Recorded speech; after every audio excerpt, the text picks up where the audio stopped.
10 रूपक कल जो बताया गया था, कल गाइडलाइन दिया गया था, उसके बाद देखोगे आप लोग श्लोक क्रमांक 73, 72 और 73 को, 72 को देखना है, जिसमें वीर रस के बारे में वर्णन किया गया है। वीर रस के बारे में परीक्षा में आता है।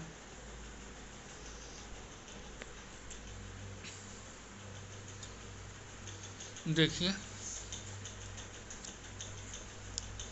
अथ वीरः, श्रृंगार के बाद में वीर रस को बताया गया है।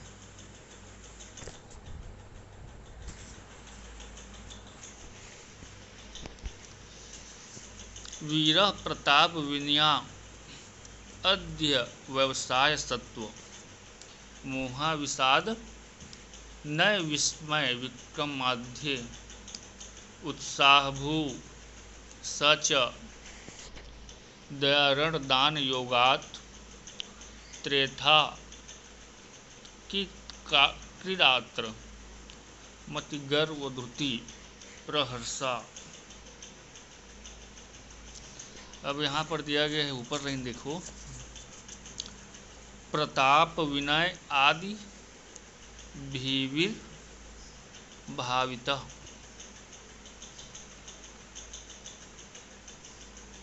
जो अब वीर रस पढ़ रहे हैं, अब किसमें वीर रस रहता है, कौन सा मतलब कि स्थायी भाव रहता है, तो वीर रस रहता है, उसको देखिए। प्रताप अर्थात कि प्रताप से जो होने वाला स्थायी भाव है वह वीर रस को जागृत करता है। उसी प्रकार से विनय, प्रताप विनय अध्य व्यवसाय, प्रयास को कहते हैं या उद्योग को, किसी भी कार्य को लक्ष्य प्राप्ति तक जुट जाना करने के लिए वो उद्योग या प्रवास कहलाता है। इससे भी होने वाला उत्साह स्थायी भाव से वीर रस उद्रवित होता है।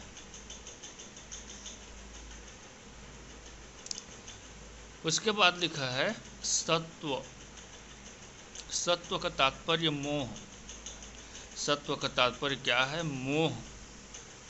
मोह से भी क्या होता है? मोह रूपी उत्साह, मोह रूपी उत्साह से, मोह रूपी जो उत्साह है, हाँ, वीर रस का उत्साह होता है स्थायी भाव, तो मोह रूपी जो उस उत्साह है स्थायी भाव, उससे भी वीर रस प्रकट होता है।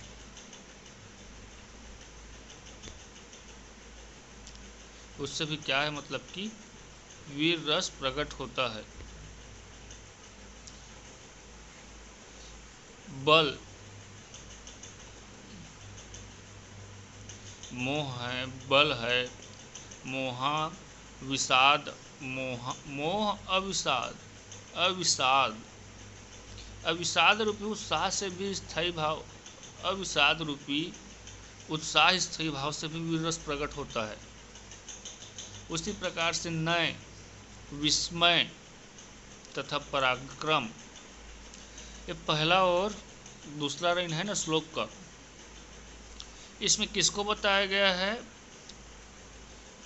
इनसे जो उत्साह आता है, इनसे जो स्थायी भाव आता है, किससे? वीरः प्रताप विनय अध्य व्यवसाय सत्व मोहा विषादनय स्मय विक्रमाध्य।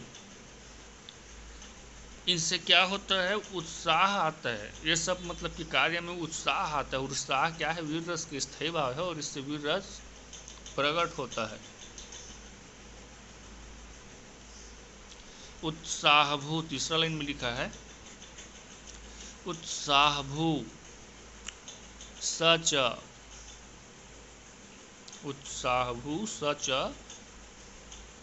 दया रण दान योगात, दया रण दान योगात। यह जो उत्साह है वीर रस का स्थायी भाव, अर्थात कि वीर रस है वह दया युद्ध दान, दया रण दान योगात, दया रण दान योगात, दया रण दान योगात, अर्थात कि दया युद्ध और दान त्रेथा किलात्र, 3 प्रकार का होता है। दया के रूप में, युद्ध के रूप में और दान के रूप में त्रेधा, 3 प्रकार का होता है। और उसमें क्या होता है? मति गर्व धृति प्रहर्षा, मति गर्व धृति तथा प्रहर्ष नामक व्याभिचारी भाव होता है। अब व्याभिचारी भाव जो छोड़वा दिया गया है, पीछे में आप लोगों को एक व्याभिचारी भाव को बताया था, व्याख्या करके उदाहरण से फिर छोड़वा दिया गया था। तो जिनको समझना है, क्या समझना है? मति गर्व घृति प्रहर्षा, मति क्या है, गर्व क्या है, घृति क्या है, प्रहर्ष नामक व्याभिचारी भाव क्या है। तो क्या करेंगे? पत्ता पलटेंगे। क्यों पलटेंगे? क्योंकि वीर रस का जो पोर्शन है यहाँ पर जो बताया जा रहा है वह छोटा है। 12 नंबर का आता है, अक्सर प्रश्न पत्र को देखे हो। हाँ, यही आता है, यही रस आएगा। अब आगे में पढ़ाएंगे 2-3 रस, परीक्षा में वही आएगा। हर साल के रिकॉर्ड देख लेना। तो ज़्यादा लिखना पड़ेगा, ज़्यादा लिखना पड़ेगा तो इधर उधर का तो श्लोक नहीं लिख सकते अन्य पाठ्य पुस्तक का। तो बस मति गर्व घृति प्रहर्षा, इसमें उसका व्याख्या नहीं दिया, लेकिन आप लोग उसका क्या करोगे? व्याख्या कार्य करोगे। यहाँ पर क्या करोगे? व्याख्या कार्य करोगे।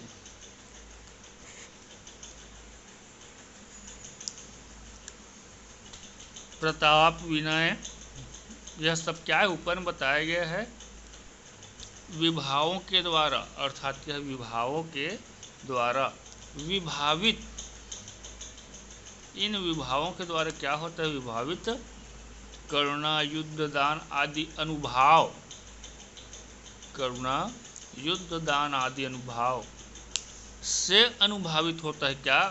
गर्व धृति हर्ष अमर्ष स्मृति मति वितर्क आदि व्याभिचारी के द्वारा भावित उत्साह नामक स्थायी भाव। अब नीचे पैराग्राफ में जो लिखा है, जिसको मैं पढ़ा भी, यह श्लोक में जो बताया गया वही लिखा है जो मैं पढ़ा रहा हूँ, पुस्तक रमाशंकर त्रिपाठी का। बस उसको पलट दिया है दिमाग को इधर उधर करने के लिए। बिल्कुल उसमें मतलब कि दिमाग को नहीं खपाना इधर उधर। अब सीधा आ जाते हैं लाल कलर के पेन में जो अंडरलाइन किया गया है। लाल कलर के पेन में अंडरलाइन किया गया है, तत्र दया वीरो यथा नागानन्ते जीमूत वाहनस्य युद्ध वीरो वीरचरिते रामस्य दानवीरः परशुराम बलि प्रभूति नाम। चौथा लाइन में लिखा है श्लोक 72 नंबर के श्लोक का जो पढ़ रहे हैं, वीर रस का त्रेधा 3 प्रकार का होता है। यह जो वीर रस है वह 3 प्रकार का होता है, 3 रूप से होता है। पहला है दयावीर। पुस्तक नई रफ कॉपी वगैरह रखे होगे तो लिखते ही आया करो ये सब बात को, इम्पोर्टेंट जो रहता है उसको। पहला है दयावीर, दूसरा है युद्धवीर और तीसरा है दानवीर। 3 प्रकार का होता है वीर रस। परीक्षा में आएगा तो लाइन छोड़ छोड़ के इन उदाहरणों को लिख देना, क्योंकि तीनों को उदाहरण आगे नहीं दिया गया है, सिर्फ दानवीर को उदाहरण दिया गया है। श्लोक रूपी जो उदाहरण दिया गया है आगे वह दानवीर का उदाहरण है। यहाँ पर जो 2 उदाहरण दिख रहा है, देखिए लाल पेन में लिखा गया है मेरे द्वारा 1 और 2, केवल किसका उदाहरण दिया गया है? दानवीर का। लेकिन यहाँ पर आप क्या कर रहे हो? 3 दर्शा रहे हो, दयावीर, युद्धवीर, दानवीर। वीर रस 3 प्रकार का होता है, दयावीर, युद्धवीर, दानवीर। तो इन्हीं उदाहरणों को लिखना है आप लोगों को। और याद करने वाला काम भी है दोस्तों। ये दोनों श्लोकों में से एक को याद कर लेना। 1 और 2 नंबर लाल पेन में लिखा गया है, डिस्प्ले में दिख रहा है 332 333। दोनों को तो याद नहीं कर पाओगे, एक को कर लेना। नीचे वाला सस्ता लग रहा है, यथा च ममेव, अर्थात कि मेरे अनुसार, अर्थात कि मेरे ही ग्रंथ के अनुसार। कौन कह रहा है? धनिक। धनिक का है ना विविक्ति भाग, वह उसके ग्रंथ से है। तो जैसे कि नागानंद नाटक पढ़े हो आप लोग बीए में, जिनका जिनका संस्कृत था, नागानंद नाटक पढ़े हो, आप सब भी पढ़े होगे। तत्र दया वीरो यथा नागानंदे जीमूत वाहनस्य। जो नागानंद नाटक में नायक रहता है जीमूत वाहन, कितना दया करता है। सर्प का जीवन का वो बचा करके अपना जीवन का त्याग कर देता है। दया वीरो, दया दिखा करके वीरता प्राप्त किया है उसने, दया वीर है वो। मतलब दया रूपी वीरता उसमें उत्साह रूप में प्रवंजित है, जो वीर रस को क्या करता है बताता है। हाँ, 3 प्रकार में से पहला प्रकार इसको लिख देंगे। दूसरा युद्ध वीरो वीर चरिते रामस्य, वीर चरित राम और परशुराम के बारे में बताया गया है। 10 रूपक में तो भरा पड़ा है इसका उदाहरण। दानवीर परशुराम बलि प्रभूति नाम। दानवीर का मतलब कि देखिए लिखा है त्यागा शब्द समुद्र मुद्रित मही निर्याचना दानावधीति। शब्द समुद्र मुद्रित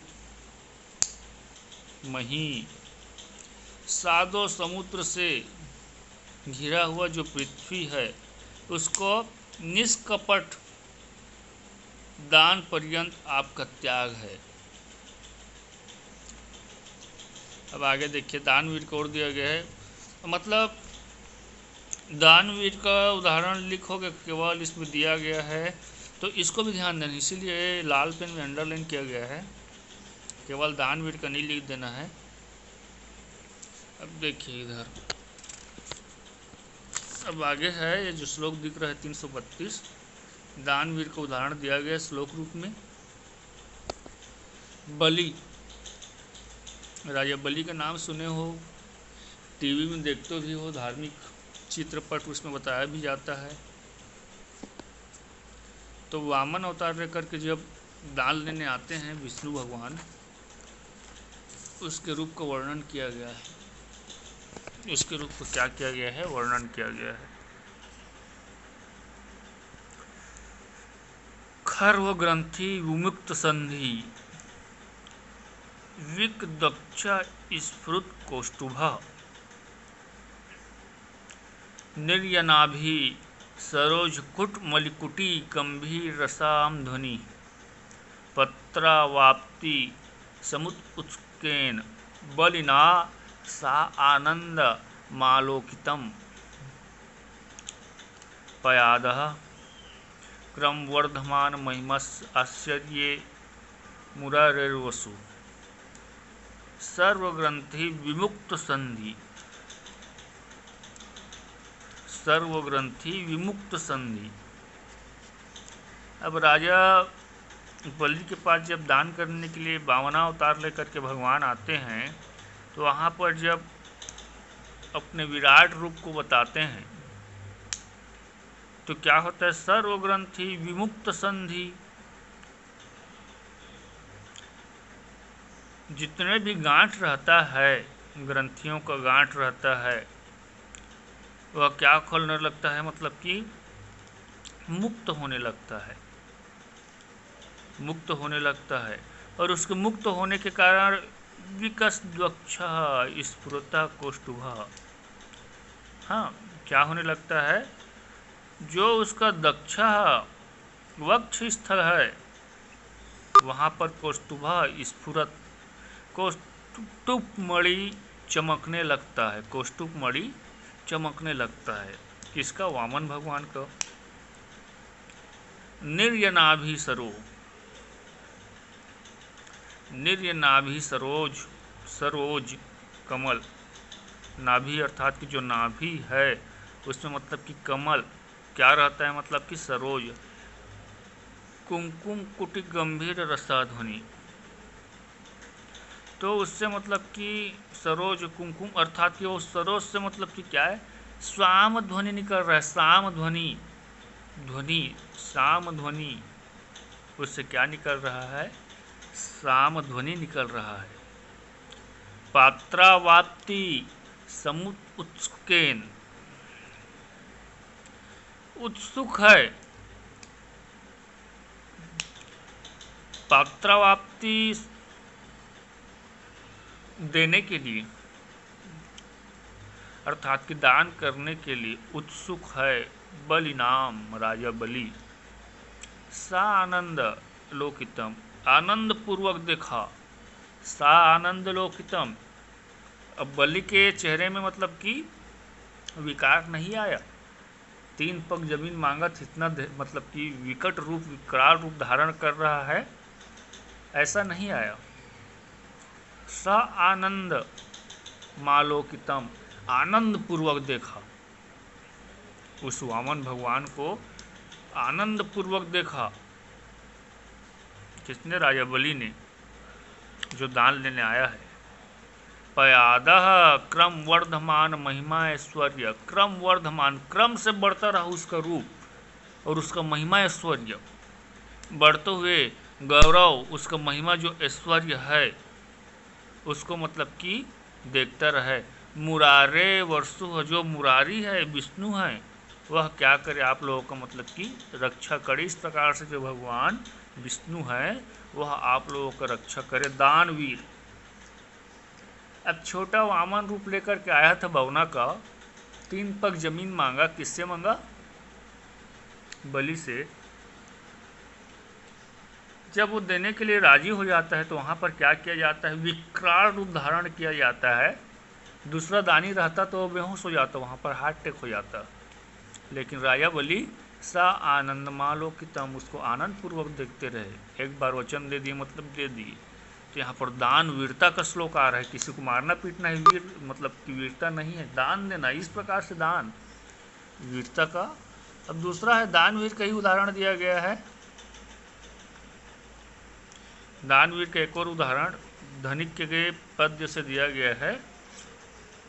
लक्ष्मी पयोधरो उत्संक कुमकुम कुमारुरी तोहरे, बलिरेश स ये नास्य भिक्षा पात्री कृतः करह, उसी के संदर्भ में है।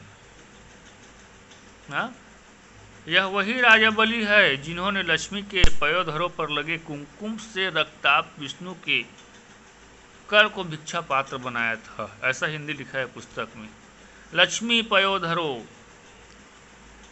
लक्ष्मी के पयोधर पर लगे क्या है, कुमकुम रक्ताप।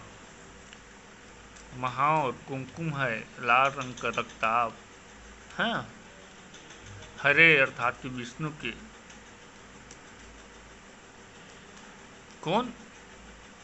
बलि रेसा है नास्य, यह वही बलि है। कौन बलि है? अब कोई देख रहा है राजा बलि को तो क्या कह रहा है, यह वही राजा बलि है। कौन राजा बलि? भिक्षा पात्र कृतः करा, जिसने उसके पैर को भिक्षा का पात्र बना दिया था। बलि रेसा स एनास्य, भिक्षा पात्र कृतः करा, यह वही राजा बलि है। कौन राजा बलि है? जिसने करह, इसके पैर को क्या बना दिया था, भिक्षा पात्र की तरह, भिक्षा के पात्र के समान बना दिया था। किसके पैर को भिक्षा के पात्र बना दिया था? लक्ष्मी पयोधरो सत्संग कुंकुमा मारुरिता, जो मतलब कि लक्ष्मी के पयोधर से लगा हुआ। हाँ, भगवान विष्णु है। हाँ, लक्ष्मी उनकी मतलब कि क्या है, पत्नी लक्ष्मी माता, उनके पयोधर से लगा हुआ जो रक्ताप विष्णु, हाँ विष्णु है, उसके पैर को क्या बना दिया था, भिक्षा के पात्र के समान बना दिया था। ऐसा लोग कहते हैं। किसको देखते हैं? तो राजा बलि को देखते हैं। तो अब ऊपर में जो मुख्य श्लोक आया है बस इतना ही लिखना है उसमें। बिल्कुल छोटा नंबर लेकिन बड़ा, 12 नंबर। अब विनय आदि के विषय में पहले नायक प्रकरण बताया गया है। नेता विनेतो मध्यस्थ त्यागसी दक्ष प्रेम वधः। तो विनय इत्यादि के विषय में उसमें से लिख सकते हैं, पुस्तक में लिखा है प्रताप गुण आकर्षण आदि के भेद भी वीर हुआ करता है, वीर रस के अंतर्गत आता है।